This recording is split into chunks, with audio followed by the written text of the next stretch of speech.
Hey there, Court of All members. This week I've got a short game tip for you. Something I learned from Jordan Spieth is when he would miss a green, I noticed he would walk up with a bundle of clubs.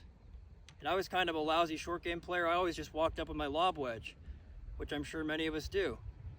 And so I asked him, I said, Jordan, why do you bring up all those clubs with you?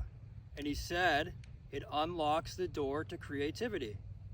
And I thought that was great. You look at the best short game players, Brad Faxon, Seve Ballesteros, Tiger, they would use a myriad of clubs and they would hit the shot that was the easiest shot to hit. So if the club called for a pitching wedge and that was the easiest stroke, they would use a pitching wedge. If it was a lofted type of shot, they might grab a lob wedge because that would be the easiest club. So when we bring all the clubs up when we miss the green, then we can kind of assess the situation, pick the club that's going to give us the easiest stroke, minimal amount of effort, and then we'll have a better chance of executing.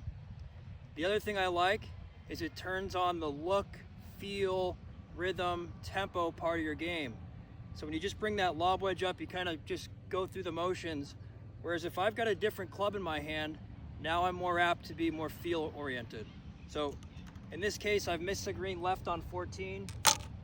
I've got a lot of green to work with here. So I'm gonna grab my pitching wedge, low loft, small stroke, and just bump it up there, give myself a chance for par.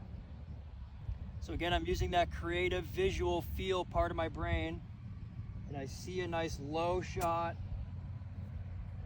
and now I'm gonna try and execute.